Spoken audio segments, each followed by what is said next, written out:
कभी मिलते नहीं। तो इसलिए गुरु की महिमा, जिन्होंने भगवान को पाया वो कह रहे हैं सब धरती कागज करो, सारी धरती को कागज बना दो। जैसे कागज लिखते हैं ना ये लोग, बच्चे लोग, अब सारी धरती को कागज बना दो और लेखनी बन रहा है। लेखनी बोलते हैं कलम, सारी जंगल की लकड़ियों की कलम बना दो। फिर कहते हैं 7 समुंदर की मसी करो, 7 समुंदर हैं और 7 समुंदर की शाही बना दो और गुरु गुण लिखा न जाए।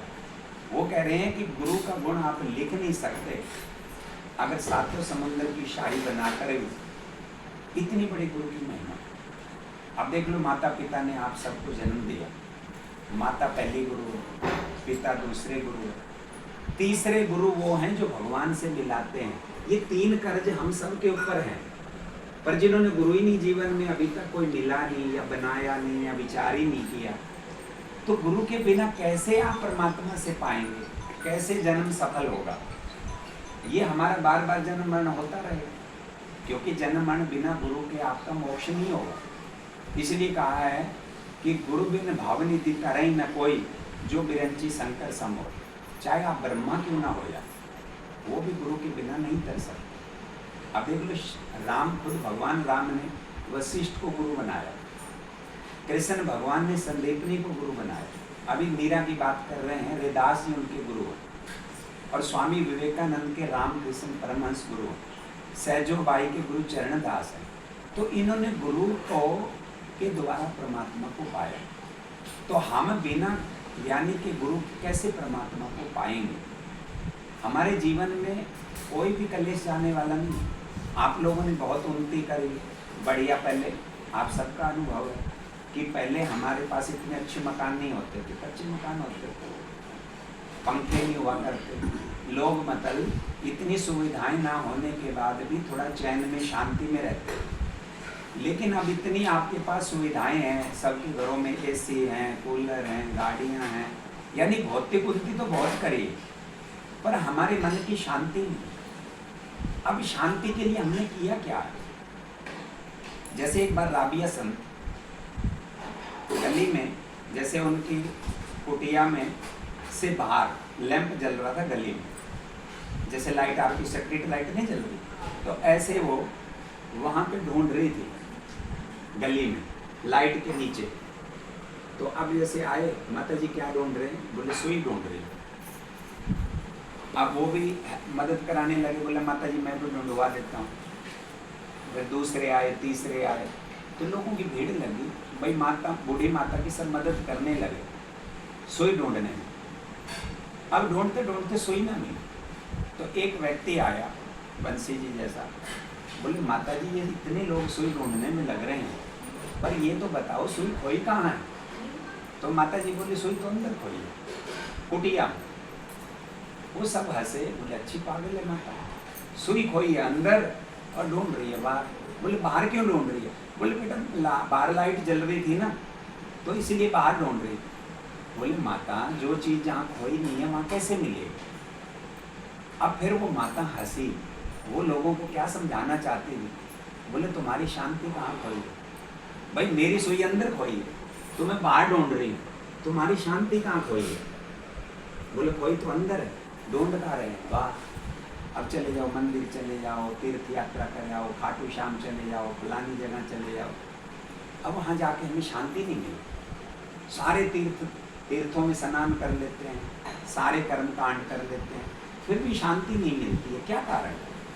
क्योंकि शांति बाहर नहीं खोई, शांति अंदर खोई। तो अंदर शांति तभी मिलेगी जब हम अंदर जाएंगे। इसलिए कहा है जिन खोजा तिन पाइयाँ, जिन खोजा तिन पाइयाँ गहरे पानी गए। उन्होंने पाया जो गहरे पानी में गए, उतरे।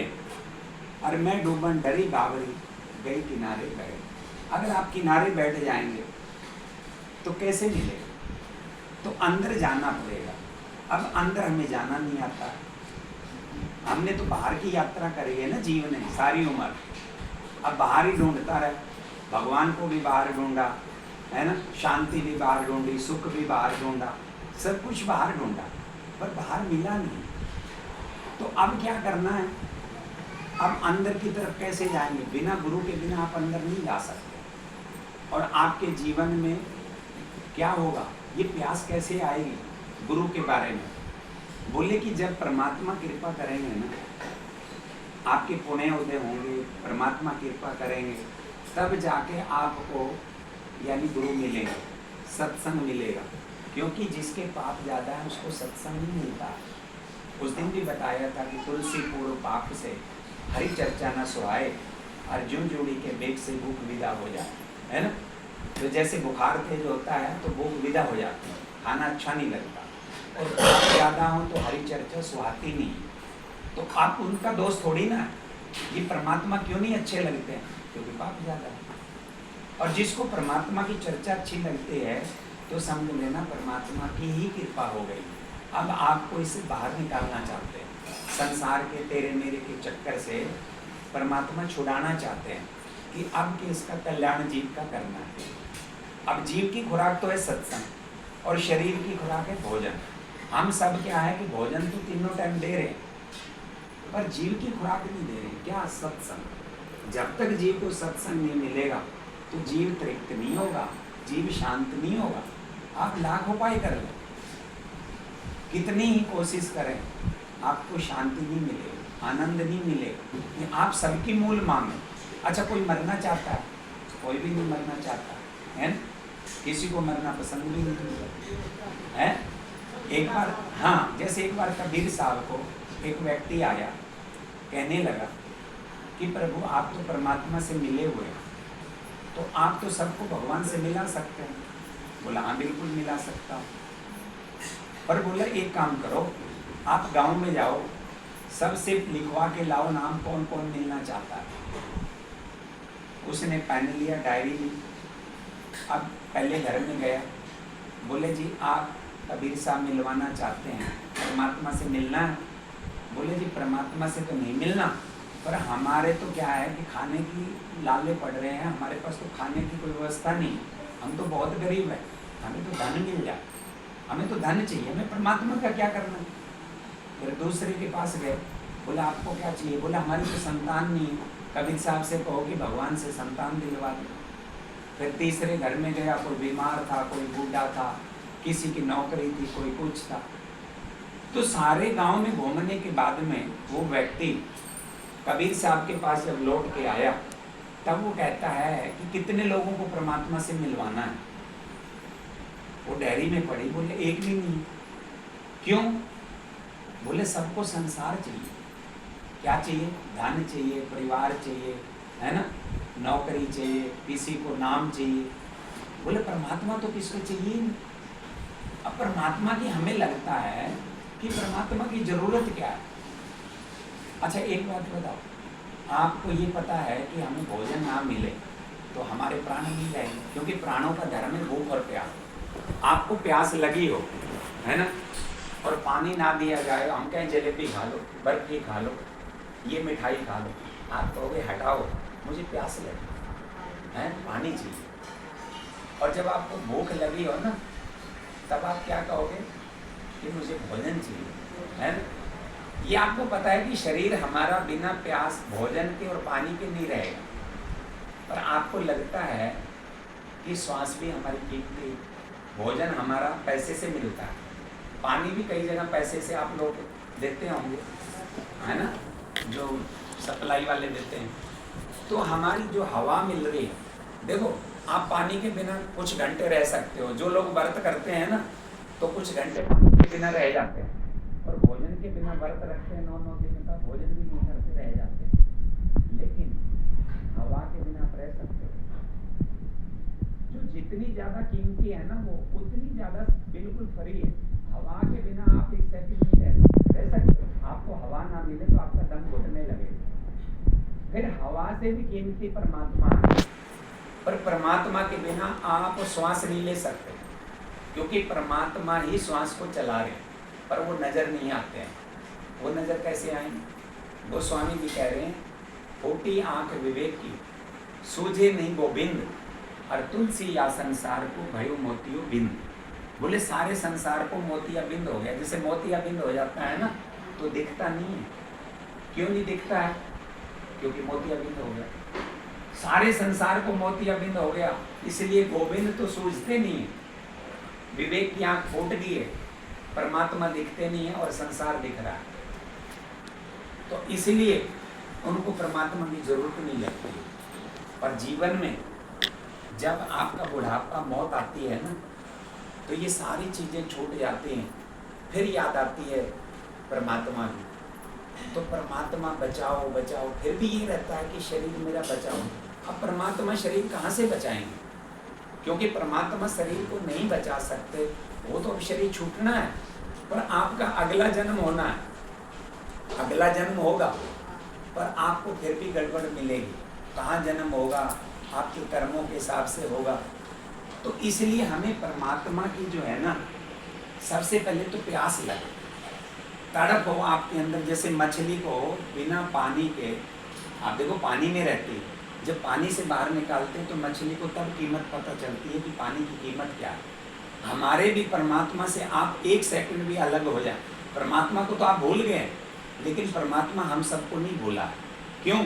क्योंकि परमात्मा के बिना हम एक सेकंड नहीं रह सकते। रह सकते हो आप परमात्मा के? परमात्मा की हम सब मछलियाँ हैं। परमात्मा क्या है? ये संसार सागर है। इस संसार में हम यानी कि जीव रूपी मछलियाँ रह रही हैं, पर हम परमात्मा की तड़प होगी। हमारे अंदर तड़प कब पैदा होगी? जब वो कृपा करेंगे, तब आपको सदगुरु मिलाएंगे। राम कृपा करे चितवई जही, संत विशुद्ध पुनि मिला ही थे। तो आपको संत मिल जाए, जैसे विभीषण जी को मिले। हनुमान जी गए थे ना लंका में, तो उन्होंने कहा था कि अब मोहि भा भरोसा हनुमंता, बिना हरि कृपा मिले नहीं संता। बोले कि बिना हरि की कृपा के संत नहीं मिलते हैं। अब मुझे पक्का भरोसा हो गया कि भगवान मिले। जब आप तब देखते हो ना, जैसे ठंडी ठंडी हवा आने लगे, है ना, तो आपको लगता है कि अब बरसात आएगी, बादल आ गए हैं, चारों तरफ लग जाता है अनुमान कि अब बारिश आने वाली है, क्योंकि बादल आ गए हैं, हवा आ रही है, तो बारिश होगी। ऐसे ही विभीषण जी को लगा कि अब हनुमान जी मिल गए हैं ना, तो भगवान की कृपा से संत मिले, तो अब मुझे भगवान मिले। तो देर नहीं लगी विभीषण जी को राम जी के मिल गए।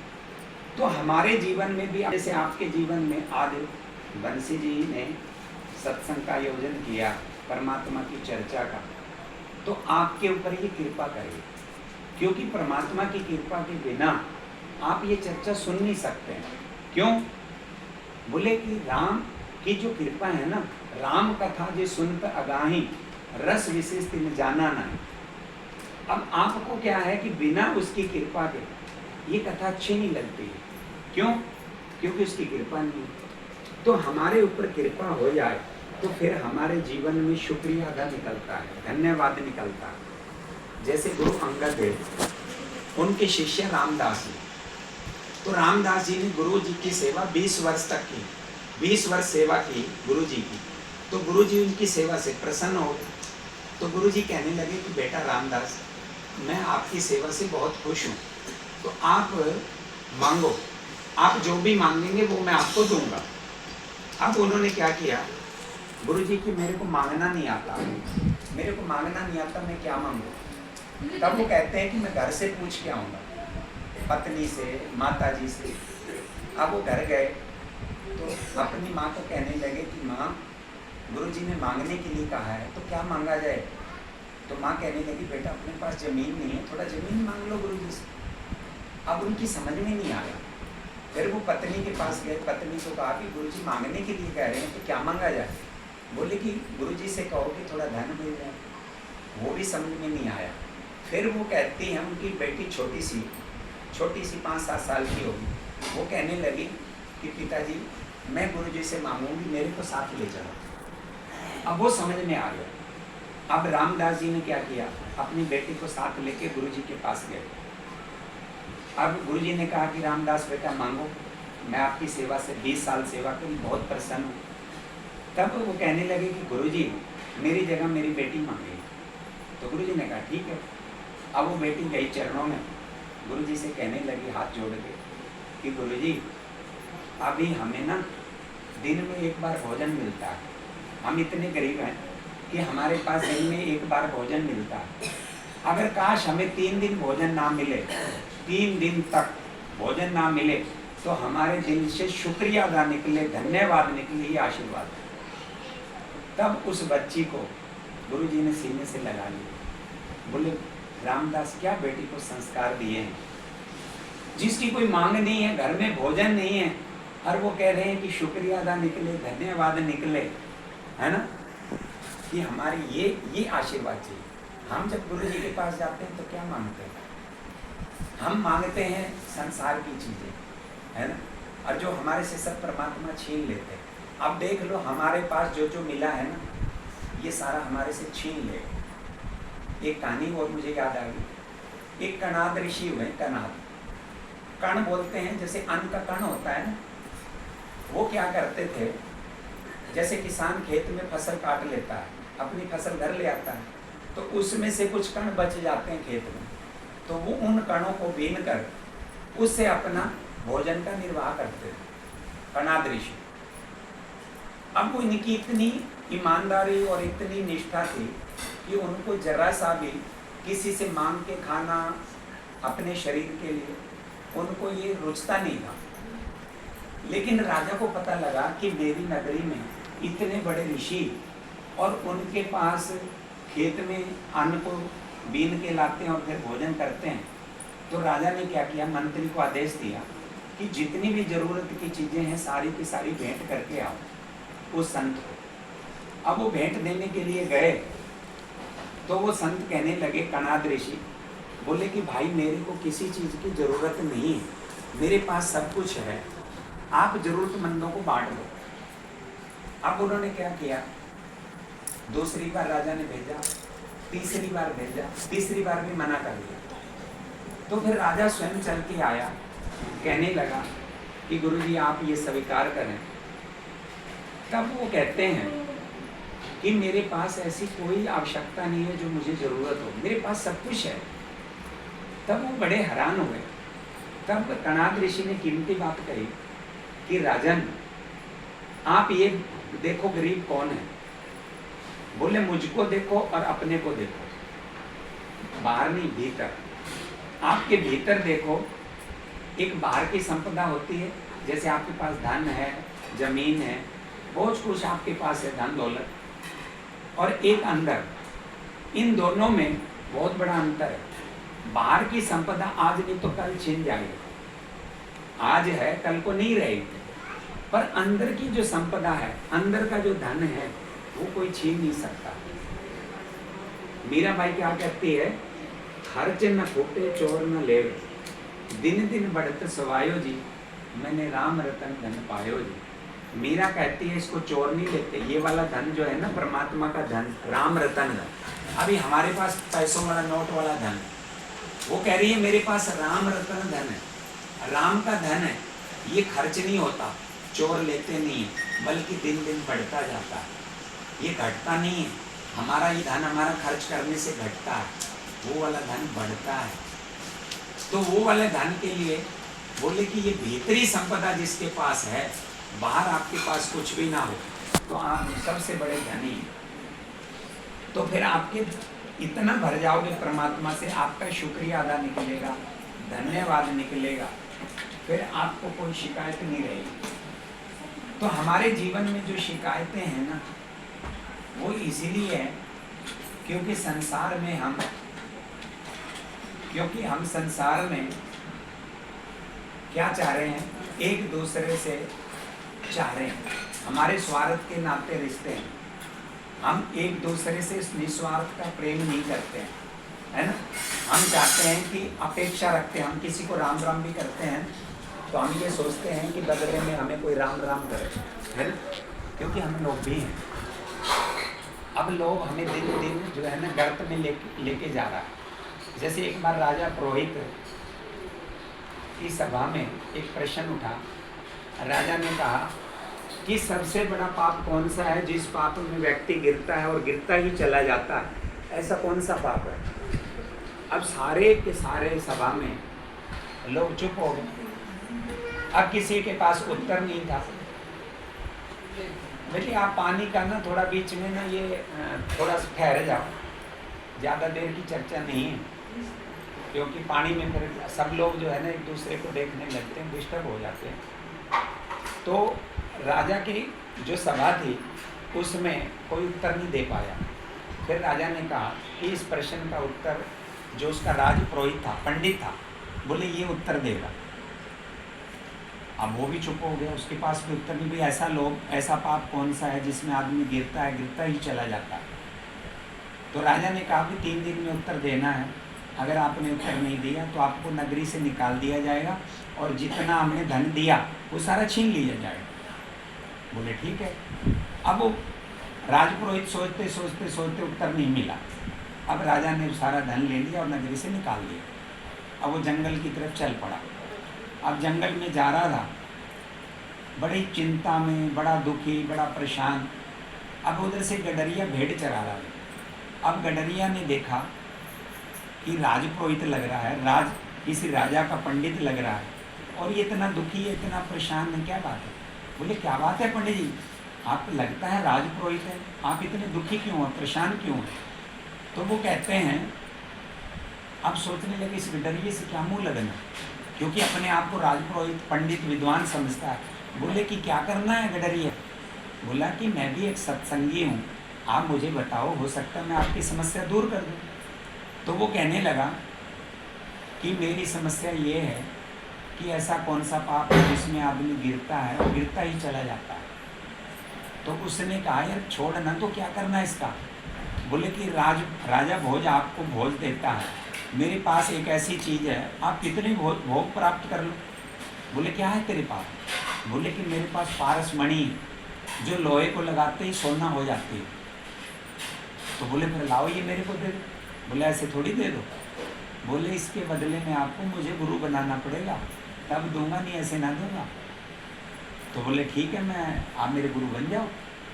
बोले कि वो बात आई गई होगी, ऐसे थोड़ी ना कि अब आपको क्या करना है, भेड़ का दूध पीना है। अब वो सोचने लगा मैं पंडित हूँ, ब्राह्मण हूँ, और भेड़ का दूध, बोले ये मेरे से नहीं होगा। तो बोले भाई ठीक है, मैं नहीं देता पारस मणि, जा फिर।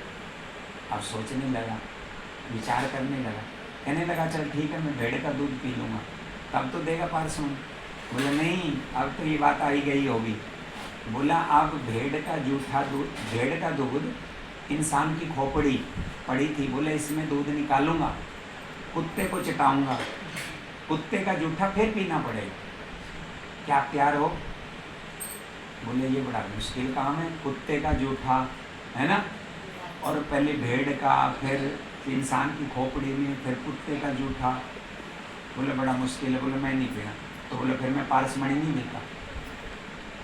फिर सोचा, बोले ठीक है मैं तैयार हूँ। तो बोला बस यही तेरे प्रश्न का उत्तर है। अब तू ब्राह्मण होकर कहाँ से कहाँ पारस मणि के लिए, है ना, पहले तो तू मुझे गडरियों को गुरु बनाने के लिए तैयार हो गया, फिर तू पारस मणि के लिए क्या होया, भेड़ का दूध पीने के लिए तैयार हो गया, है ना, तो गिर गया ना अपने ब्राह्मण कुल से, और फिर तू तैयार हो गया कुत्ते का जूठा पीने को भी तैयार हो गया। तो बोला भाई लोभ जो है, ये लोभ सबसे बड़ा पाप है, इसमें आदमी गिरता है तो गिरता गिरता गिरता चला जाता है और भूल ही जाता है कि मैं यहाँ किस लिए आया है, हैं? आए थे हरिभजन को, होटल लगे कपास। कपास का मतलब क्या है? कपास चुगते हैं वो वाली नहीं, यहाँ पे हम हरि का भजन करने आए थे और लग गए बच्चों के उसमें, है ना। तो ये कब तक चलता रहेगा? अभी कितने जन्मों में, कोई इस जन्म में बच्चे हुए हैं, अनेक जन्मों में हमने बच्चे बनाए, माँ बाप बनाए, बेटा बेटी कितने जन्मों में बनाए, इससे कोई तृप्ति होती है? इनसे मोह बढ़ता चला गया है। जैसे एक बार कबीर साहब मेले में थान बेच रहे थे। अब मेले में थान बेच रहे थे, क्या हुआ, एक बच्चा, अब छोटा सा बच्चा अपनी माँ के साथ मेले में मेला देखने गया। अब माँ का पल्लू पकड़ के पीछे चल रहा था। आप लोगों का अनुभव होगा, बच्चे जैसे अपनी माँ का पल्लू पकड़ के चलते हैं तो माँ भी निश्चिंत रहती है कि बच्चा मेरा पल्लू पकड़ के आ रहा है। अब वो जा रहे थे, अब चलते चलते मेले में तो वहाँ कबीर साहब थान बेच रहे थे।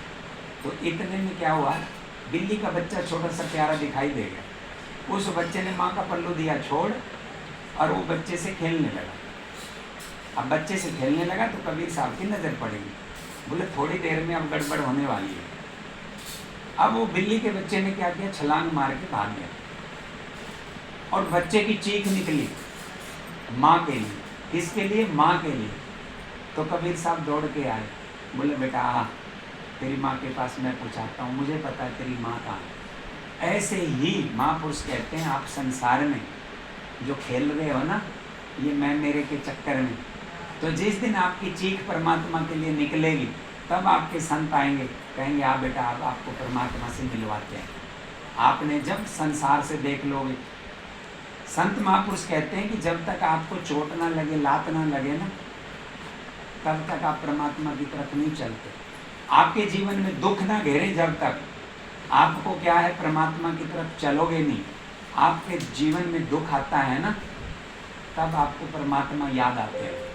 अगर आपके जीवन में सब कुछ बढ़िया चलता रहे तो आपको परमात्मा की याद नहीं आती। इसलिए महापुरुषों ने कहा है, सुख के माथे सिल पड़े जो नाम हरि का जाए, बलिहारी व दुख की जो पल पल नाम रटाए। बोले जो सुख आता है ना, सुख के माथे तो पत्थर पड़ने चाहिए। क्यों?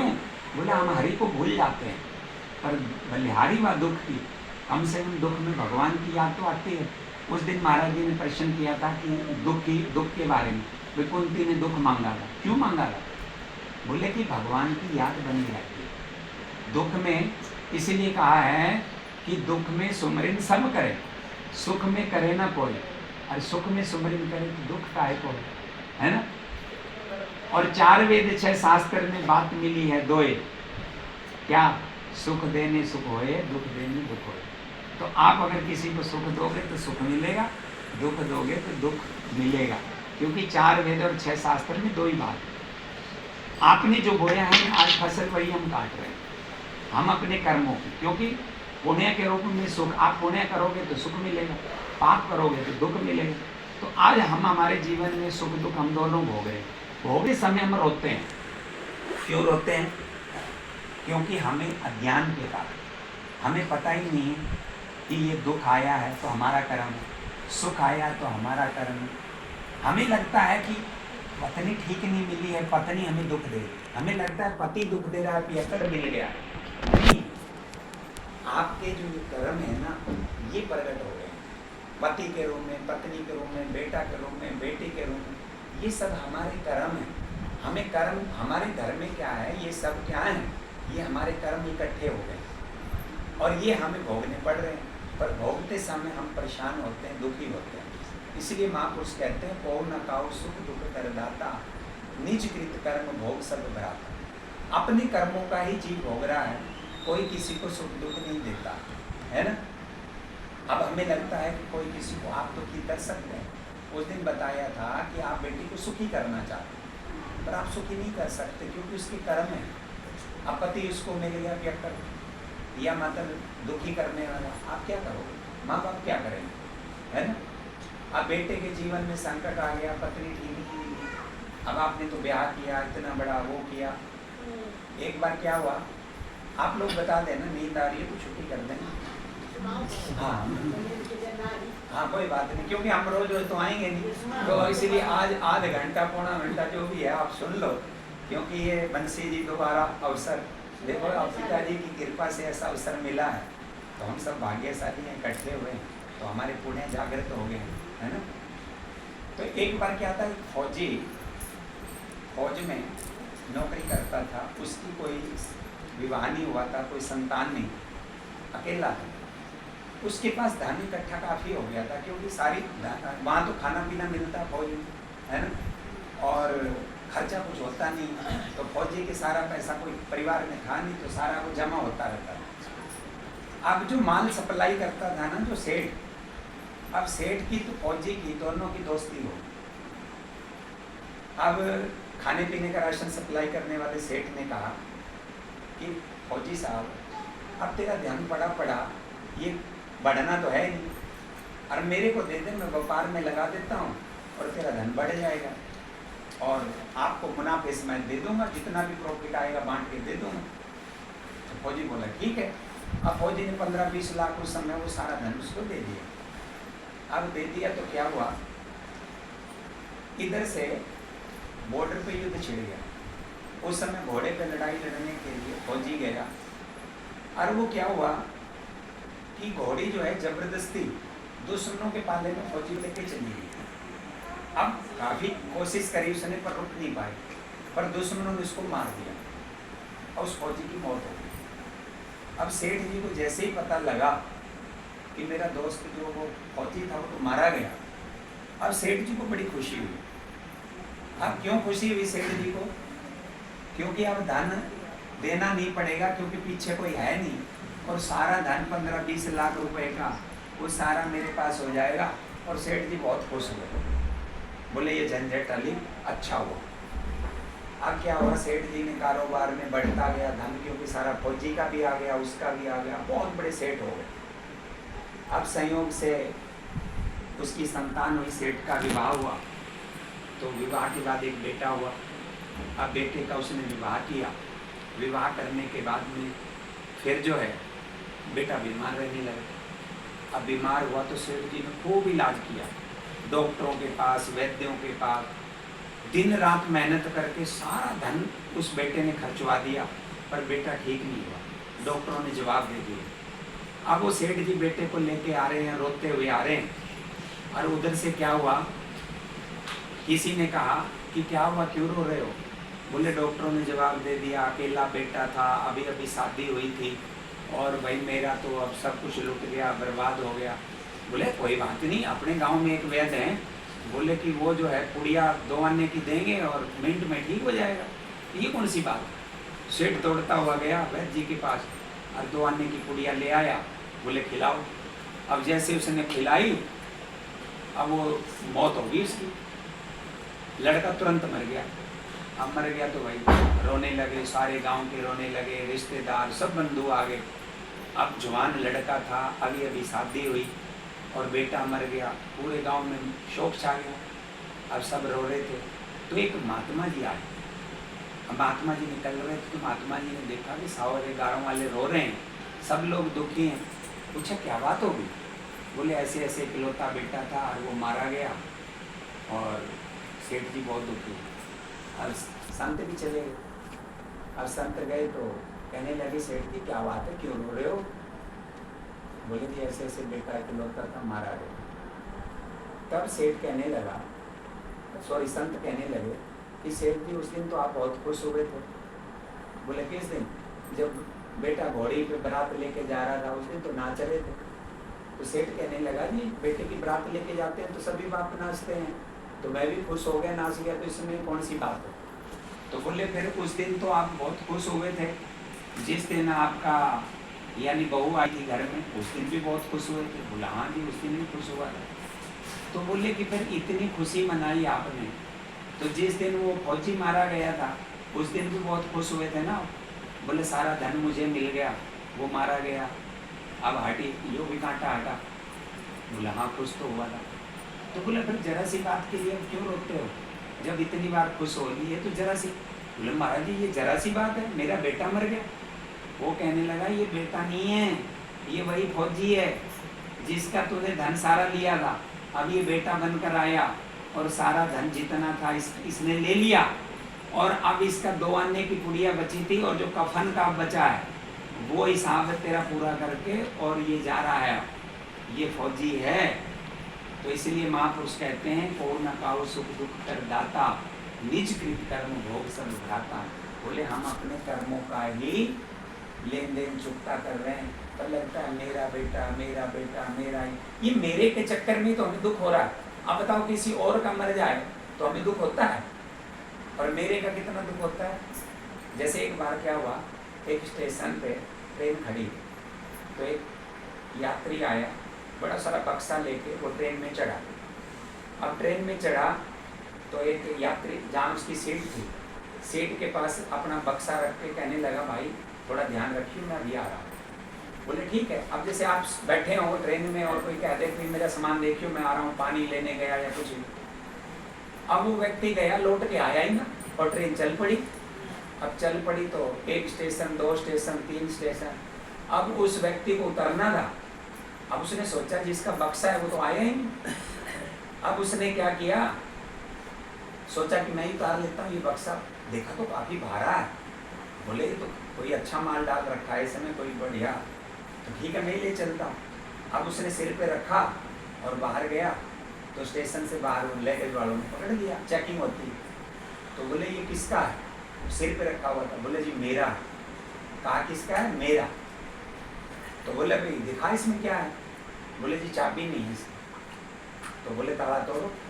अब उन्होंने ताला तोड़ा तो देखा तो उसमें लाश निकली। क्या निकला?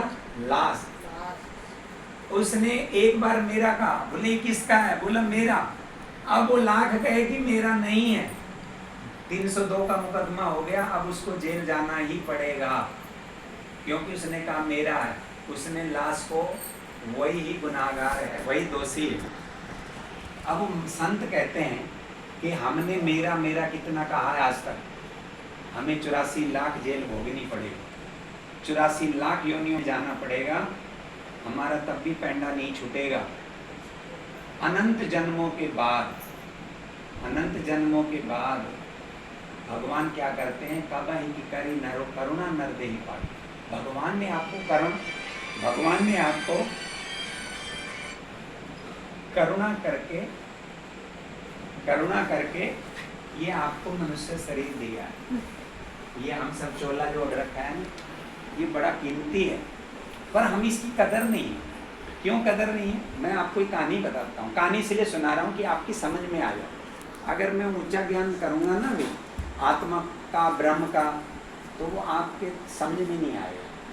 तो इसलिए कहानी के माध्यम से मैं आप लोगों को कोशिश कर रहा हूँ कि आपके परमात्मा समझ में आ जाए। तो एक बार रामू धोबी था, तो वो क्या करता था, बाजार में से गधे के ऊपर कपड़े लाद के और जाता था कपड़े धोने के लिए नदी के घाट पर।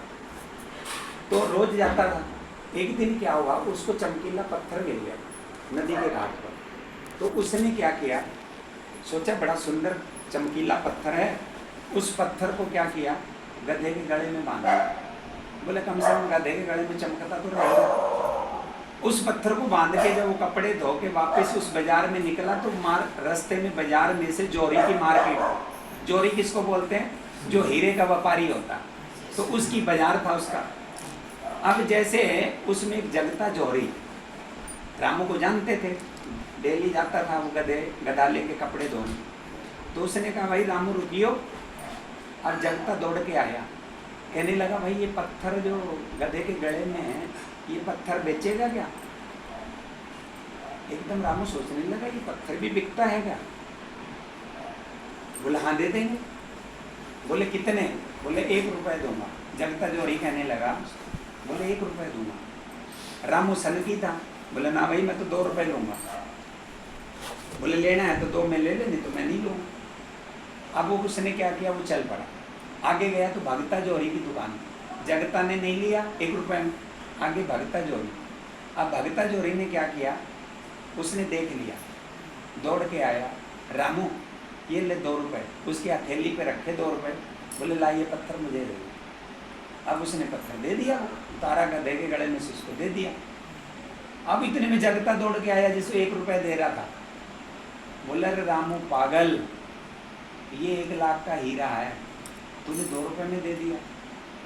अब रामू को बड़ा झटका लगा। बोले 1 लाख का हीरा 2 रुपये में चला गया। फिर थोड़ी देर बाद होश में आया, कहने लगा ओ जगता जोहरी इधर आ। बोले मैं मूर्ख मैं नहीं हूँ, तू महामूर्ख है। बोले तेरे को तो पता था 1 लाख का है, तूने 2 रुपये में नहीं लिया। मेरे को तो पता ही नहीं था, मेरे लिए तो 2 रुपये ही काफ़ी थे। तेरे को तो पता था ना भाई 1 लाख का है, तूने 2 रुपये में क्यों ना लिया? ऐसे ही महापुरुष कहते हैं जिनको पता नहीं है कि हीरा जन्म, मनुष्य जन्म हीरा जन्म है, जिनको नहीं पता है उनकी तो कोई बात नहीं, पर जिनको पता लग गया कि ये मनुष्य जन्म हीरा जन्म है, उनको तो जाग जाना चाहिए ना। वो ज़्यादा दोषी हैं, तो इसलिए हम ज़्यादा दोषी हैं। हमको पता लग गया कि हम यहाँ क्यों आए हैं, क्या करने आए हैं, हमारा जीवन का उद्देश्य क्या है, ये हमें पता होना चाहिए। हमें खाना कमाना ये हमारे जीवन का उद्देश्य नहीं है। खाना पीना और सो जाना सब काम पशु है समान, सारे काम पशु के समान करने, फिर क्यों देह मनुष्य की धारी? महापुरुष कहते हैं मनुष्य का देह धारण क्यों किया, अगर खाना पीना सोना था, है ना। तो इसलिए हमें मनुष्य जन्म किस लिए मिला है, भई प्राप्त मानव देवरिया, गोविंद मिलन की यह तेरी बड़ी। हमारे को गोविंद परमात्मा को मिलने के लिए ये मनुष्य शरीर मिला है, और मनुष्य शरीर पाके हम जो है कैसे गंवा रहे, है ना। जैसे एक बार क्या था, कुम्हार जो है, कुम्हार क्या बना रहा था, चिलम बना रहा था, चिलम। अब चिलम बनाते बनाते उसने क्या किया, सुराही बना दी। अब वो कहने लगी कि क्या बात है, आप पहले क्या बना रहे थे? बोले जी चिलम बना रहा था। बोले अब क्या बनाया? बोले सुराही बना रही। बोले ऐसा क्यों किया? बोले मैंने सोचा कि चिलम बनाऊंगा ना तो ये चिलम जो है खुद जलेगी और दूसरों की छाती जलाएगी। चिलम पीने वाले नहीं होते, खुद भी जलेगी चिलम, दूसरों की छाती जलाएगी। मैंने सोचा सुराही बना देता हूँ, खुद भी ठंडी रहेगी, खुद भी शीतल रहेगी और औरों को शीतल करेगी।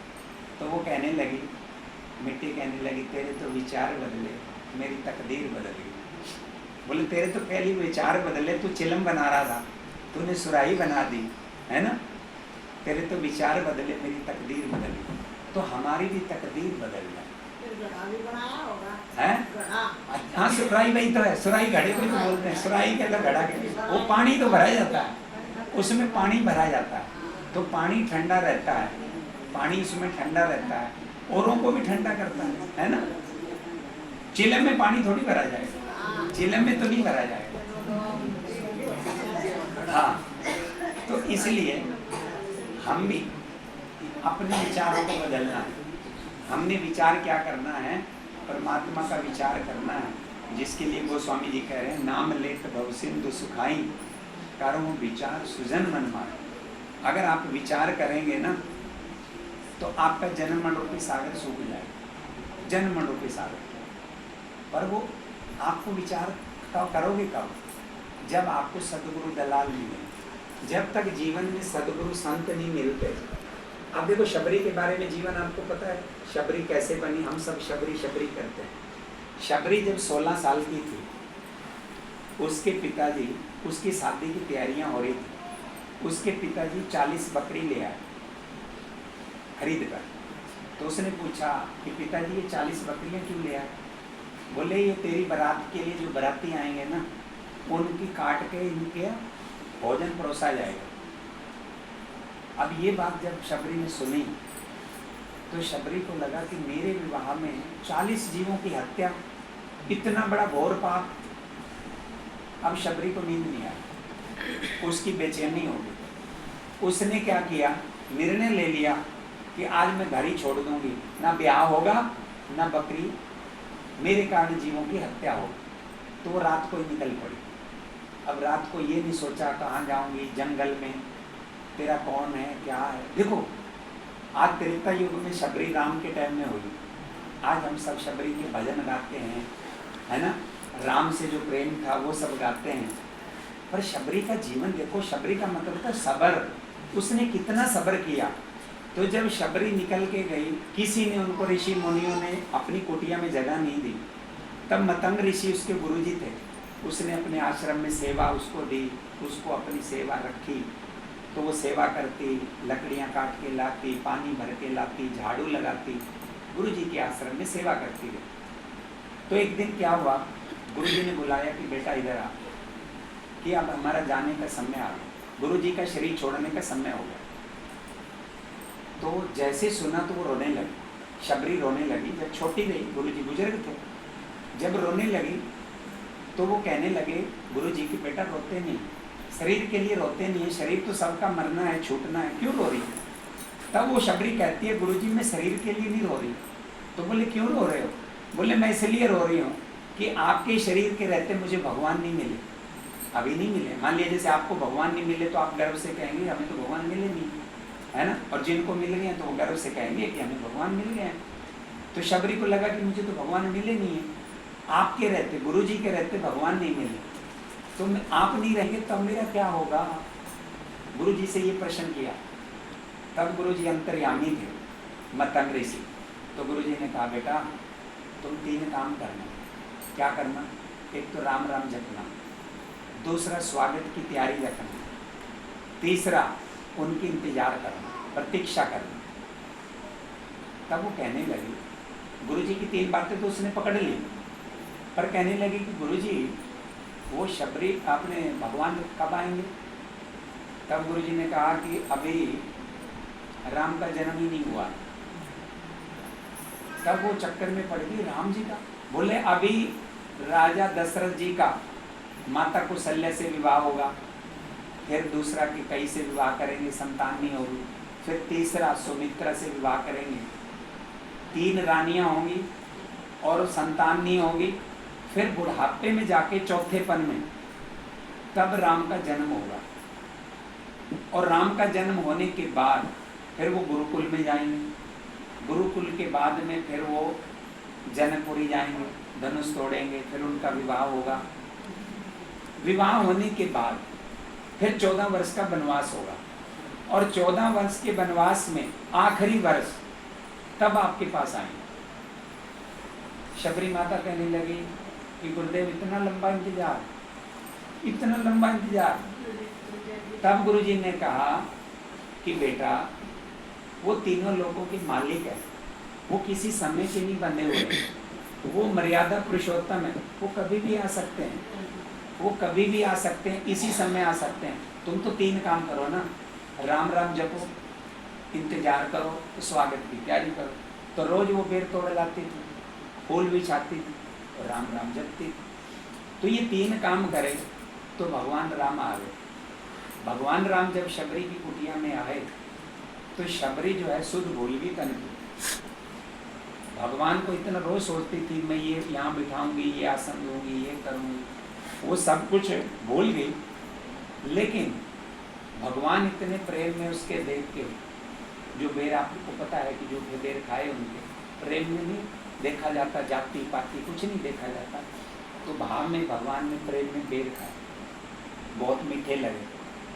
भगवान ने तब शबरी माता, जब भगवान जाने लगे तब शबरी कहती है कि प्रभु आपने इतना लंबा इंतजार करवाया और थोड़े से समय में आप जा रहे हो, मेरा क्या होगा? तब कहते हैं भगवान कि जो जीव मेरे दर्शन कर लेता वो मेरे स्वरूप को सहज पा जाता है। अब देखो स्वरूप की बात आ रही है, स्वरूप कौन सा है?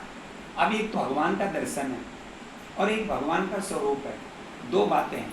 आपको जैसे भगवान के दर्शन हो जाए, राम के हो जाए, कृष्ण के हो जाए, ब्रह्मा विष्णु महेश, कोई भी, हनुमान जी, लेकिन वो दर्शन जो है ना वो आपको होंगे ना, वो आपके दर्शन चले जाएंगे, ओझल हो जाएंगे, वो जो भी होंगे मन के द्वारा होंगे। लेकिन जब स्वरूप का दर्शन होता है, जब आपको जो स्वरूप है वो बिछुड़ते नहीं है परमात्मा, वो सदा मिले रहते हैं।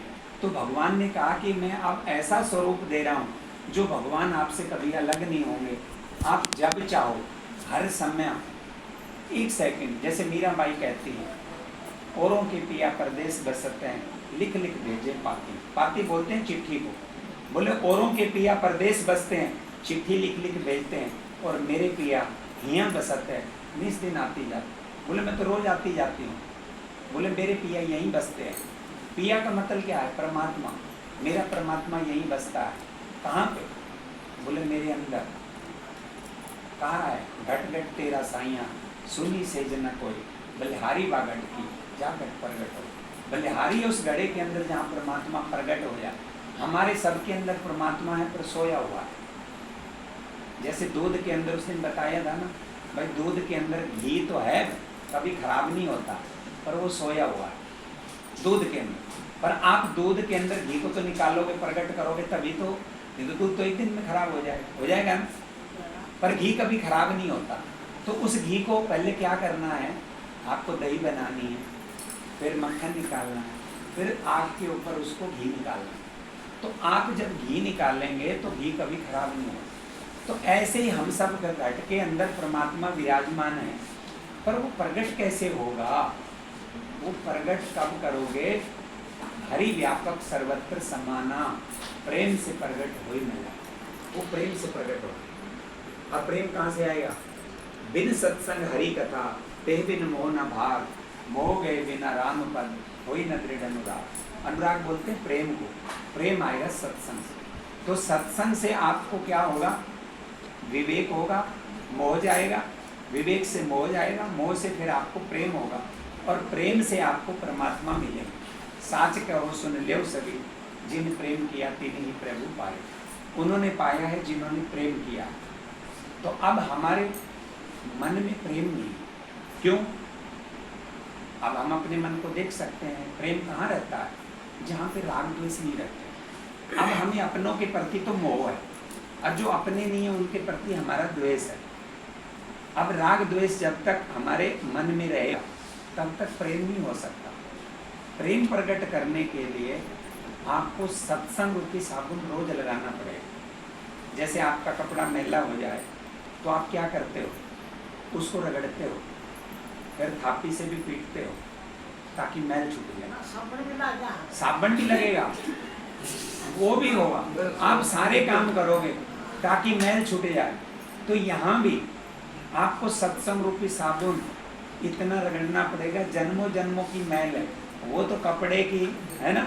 अगर मान लिया कपड़ा पिटता रहे थापी से तो मैल कट जाएगा और कपड़ा ही फट जाए है। और मान लिया सत्संग से आप ही भागे जाओ तो फिर कैसे बात बनेगी, फिर मैल कैसे कटेगा? हाँ, तो मन का कपड़ा है ना। इसलिए कबीर साहब कहते हैं मेरो मन निर्मल भयो जैसो गंगो नीर, और पाछे पाछे हरि फिरे कहते कबीर कबीर। बोले जिसका मन गंगा की तरह पवित्र है ना, तो उसके तो पीछे पीछे परमात्मा घूमते हैं। पर मन निर्मल होगा कैसे? तो सत्संग से होगा। अब सत्संग की महिमा तो हम जानते ही नहीं, हमें लगता है कि सत्संग जीवन में बहुत जरूरी है।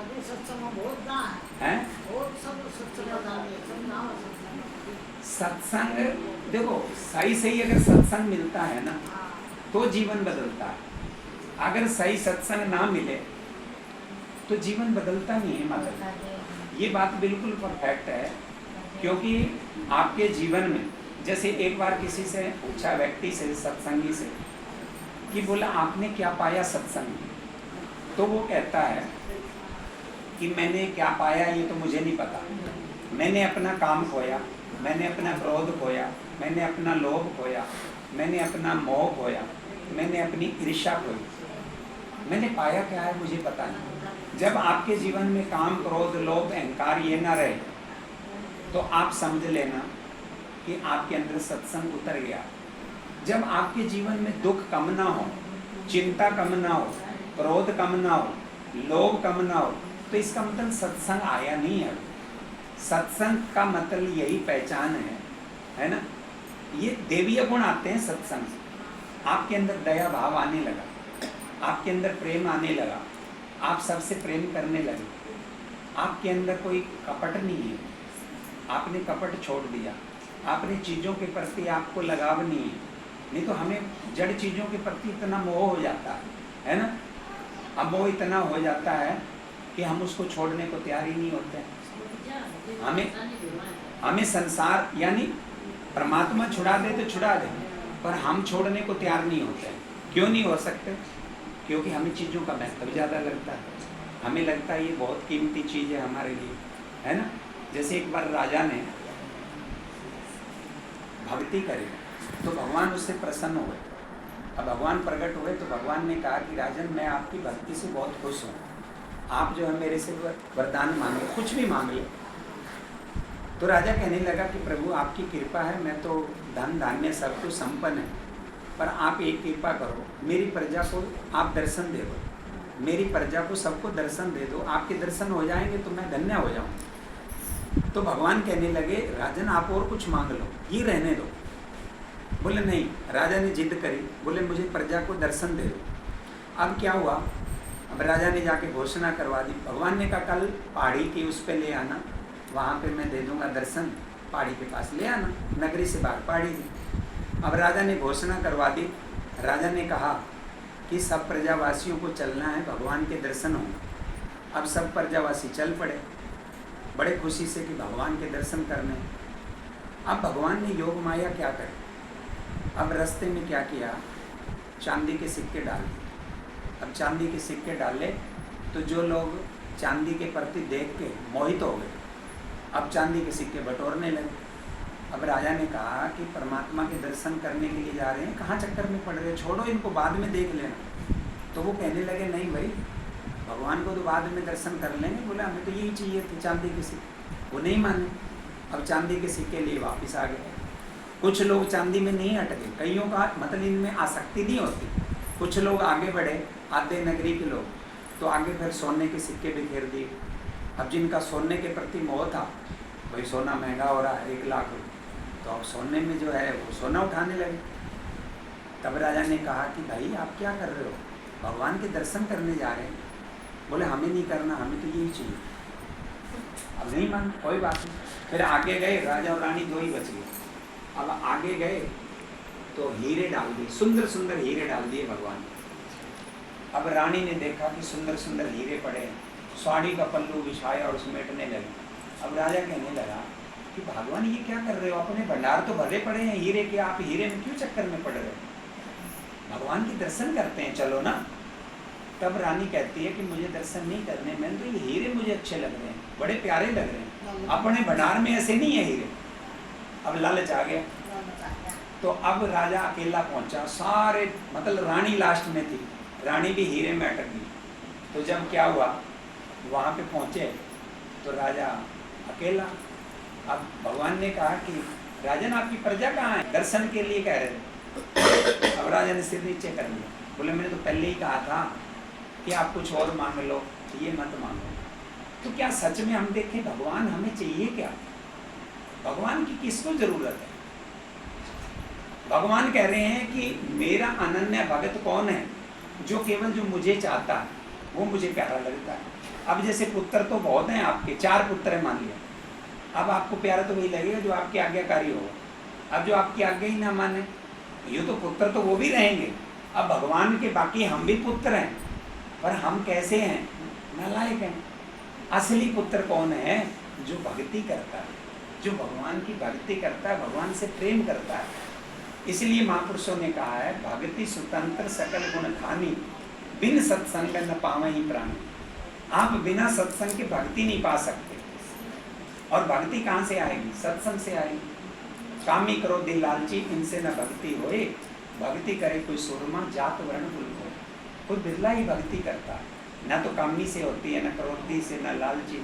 क्यों, इनका तो क्रोध ही इतना है, ये तो लोभ में उलझे हुए, काम में उलझे हुए, तो इसलिए इनको भक्ति अच्छी नहीं लगती है। तो कोई बिरला ही भक्ति करता है। आप भक्ति करेंगे तो भगवान प्रसन्न होंगे, और किसी चीज से। हाँ जी, अच्छी लगती नहीं है भक्ति।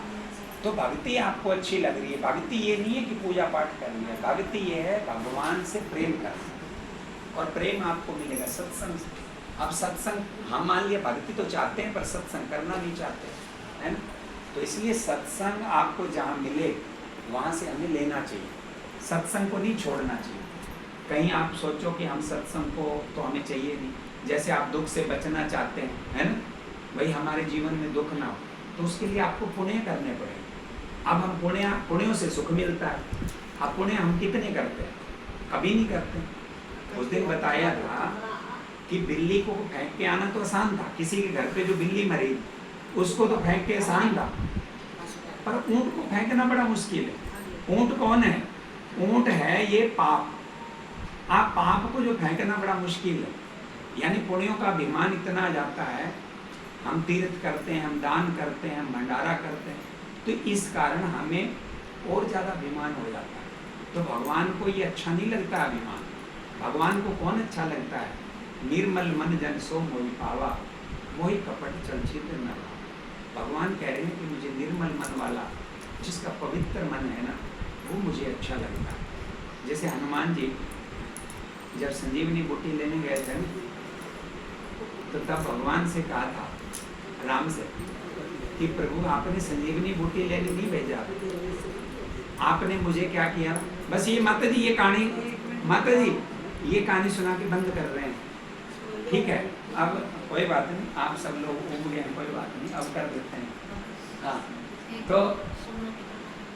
हाँ, तो हनुमान जी जब गए तो भगवान से कहने लगे कि प्रभु आपने संजीवनी बूटी लेने नहीं भेजा, मेरा अभिमान आपने दूर करने के लिए भेजा। बोले कैसे? बोले मैं तो ये समझता था कि मैं सबसे बड़ा भगत आपका मैं हूँ, क्योंकि मैं राम राम जपता हूँ, आपकी भक्ति करता हूँ। पर मुझे तो वहाँ जाके पता लगा कि सबसे बड़ा भगत तो आपका कौन है? बोले भरत है। बोले भरत कैसे है? बोले जब मैं पहाड़ लेके चल रहा था, जिस पे संजीवनी बूटी थी, पर्वत लेके चल रहा था, तो अयोध्या के ऊपर से निकल रहा था, तब मुझे भरत ने बाण मारा, है ना?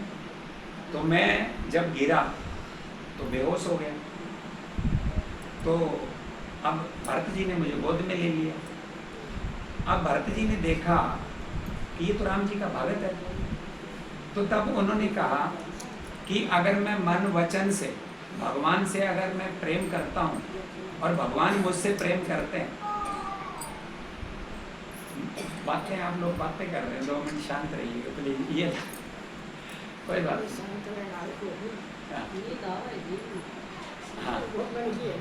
हाँ बोले बिना रह नहीं जाता ना, है ना? तो कोई बात नहीं। तो उन्होंने बाण जब मारा तब कहने लगे कि आप, मैं समझता था कि सबसे बड़ा भगत मैं आपका हूँ, पर भरत जी आपके बड़े भगत हैं। क्योंकि उन्होंने क्या कहा? उन्होंने कहा कि अगर मैं प्रेम करता हूँ भगवान से, राम से, और वो मुझसे प्रेम करते हैं, तो इस बांदर की मूर्छा अभी टूट जाए, ये मूर्छा से बाहर आ जाए और ठीक हो जाए। इतना कहते ही बोले मेरी मूर्छा टूट गई। लेकिन जब लक्ष्मण जी को वो लगी, शक्ति लगी, बेहोश हो गए, तो मैंने क्या किया? आपने मुझे कहा कि संजीवनी बूटी ले आ, तो मैं संजीवनी बूटी लेने दौड़ पड़ा। मुझे आपके नाम पे विश्वास ही नहीं था। उन्होंने तो ना संजीवनी बूटी मंगाई, ना कोई वैद्य जी को बुलाया। उन्होंने क्या किया? केवल आपकी याद करी कि प्रभु से अगर मैं प्रेम करता हूँ तो इनकी मूर्छा टूट जाए। तो मूर्छा टूट गई, तो मेरा अभिमान दूर हो गया। मुझे पता चला कि सबसे बड़ा भगत जो है वो आपका भरत है। अब भरत प्रसंग में आप देखेंगे कितना भगवान से प्रेम करता है। वो क्या कहते हैं? अर्थ न धर्म न काम रुचि, गति न चाहो निर्वाण। निर्वाण बोलते हैं मोक्ष को, अर्थ बोलते हैं पैसे को। भरत जी कहते हैं कि मुझे धन नहीं चाहिए, मुझे धर्म भी नहीं चाहिए, और मुझे काम भी नहीं चाहिए, और मुझे मोक्ष भी नहीं चाहिए। जन्म जन्म रति राम पद, यह वरदान नाम। बोला मेरा जब जब जन्म हो ना, भगवान के चरणों में मेरा प्रेम बना रहे, ये मुझे वरदान चाहिए, और मुझे कुछ नहीं चाहिए। तो हम क्या चाहते हैं? भगवान से प्रेम बना रहे, ऐसा हम चाहते हैं क्या? भगवान की हम भक्ति चाहते हैं कि हम भगवान की भक्ति मिले? हम तो भक्ति चाहते ही नहीं, हम भगवान को चाहते नहीं। फिर हमारे जीवन में दुख आ रहा है तो कौन सा बड़ा आश्चर्य है, चिंता आ रही है तो कौन सा बड़ा आश्चर्य है, अगर हमारे जीवन में संकट आ रहे हैं तो कौन सा बड़ा आश्चर्य है। क्योंकि आप भक्ति है नहीं तो ये सब संकट आएंगे नहीं। तो आप भक्ति करो, आपके जीवन में कोई संकट नहीं आएगा। इसलिए हनुमान जी कह रहे हैं, क्या हनुमंत विपत्ति प्रभु सोई, जब तक सुमरिन भजन ना हो। बोले जब आप भगवान का भजन नहीं करते हो ना, तब आपके ऊपर संकट आते हैं। तो आप भजन करो, आपका जीवन धन्य हो जाएगा। ठीक है, बोलिए सद्गुरुदेव भगवान की जय। आज के आनंद की जय। आप सभी का बहुत बहुत धन्यवाद। भगवान का करेंगे तो इनका संकट दूर हो जाएगा। ठीक है जी, अब आप बात करिए।